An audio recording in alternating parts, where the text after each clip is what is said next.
हम अडानी के हैं कौन श्रृंखला में आयोजित प्रेस कॉन्फ्रेंस के लिए मुख्य बिंदु देश में बढ़ती महंगाई, उच्चतम बेरोजगारी और कुशासन की विफलताओं से जनता का ध्यान हटाने के लिए सरकार द्वारा प्रायोजित विभाजनकारी एजेंटों का दंश झेल रहे देशवासियों के साथ कांग्रेस पार्टी कंधे से कंधा मिलाकर खड़ी है। लेकिन एक जिम्मेदार विपक्षी दल होने के नाते हम भाजपाई सत्ता के मित्र पूंजीपतियों को सरकारी खजाने की लूट की खुली छूट और प्रधानमंत्री से संबंधित इस पूरे अडानी महाघोटाले में हो रहे घोटालों से भी चिंतित है। इसीलिए हम सरकार को उसकी जिम्मेदारी से भागने की इजाजत नहीं दे सकते। और आज हम अडानी के हैं कौन श्रृंखला में देश के 23 प्रमुख शहरों में प्रेस वार्ताएं कर रहे हैं। सरकार ने राहुल गांधी के सवालों और कांग्रेस अध्यक्ष मल्लिकार्जुन खड़गे के भाषण के अंशों को बेशक संसदीय कार्यवाही से हटा दिया हो, लेकिन भारत के लोग सब देख रहे हैं संसद में क्या हो रहा है। कौन जानना चाहता है कि सरकार संसदीय भाषणों का स्तर गिराने की कोशिश क्यों कर रही है और प्रधानमंत्री संसद में प्रासंगिक सवालों के जवाब क्यों नहीं दे रहे हैं। कैसे एक संदिग्ध साख वाला समूह जिस पर टैक्स हेवन देशों से संचालित विदेशी शेल कंपनियों से संबंधों का आरोप है, भारत के संपत्तियों पर एकाधिपत्य स्थापित कर रहा है और इस पर सरकारी एजेंसियां या तो कोई कार्रवाई नहीं कर रही है या इन सब संदिग्ध गतिविधियों को ही सुगम बनाने में जुटी है। भारत के लोग बहुत बुद्धिमान हैं और वे मोदी जी और उनके मित्र पूंजीपतियों के बीच संपूर्ण पारस्परिक तालमेल को समझ सकते हैं। हम टैक्स हेवन देशों से आपत्तिजनक संबंधों, धोखाधड़ी और भ्रष्टाचार के आरोपों से घिरे एक खास व्यक्ति द्वारा हमारी अंतर्राष्ट्रीय सद्भावना और राष्ट्रीय संसाधनों का लाभ उठाते हुए एकाधिपत्य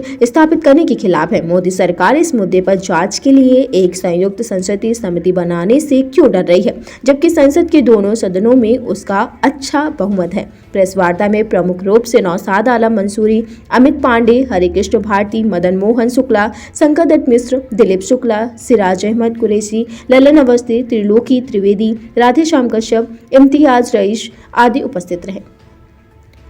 संवाददाता अनिल वर्मा की खास रिपोर्ट।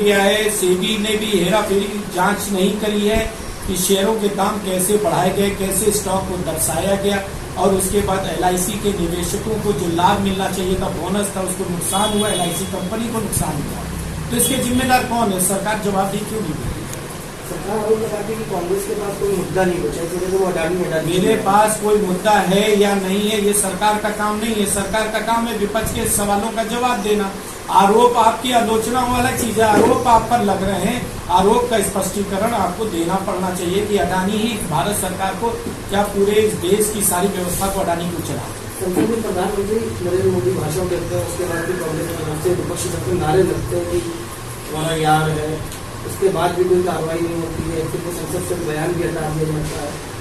खड़गे जी के बयानों को जो संसदीय भाषा में बताया गया कि इसको कार्रवाई से हटा है, वो बहुत ही निंदनीय है। दूसरी बात यह है कि जो राहुल गांधी ने सवाल उठाए हुए, हमें उनका जवाब चाहिए, हमें लच्छेदार भाषण नहीं चाहिए था।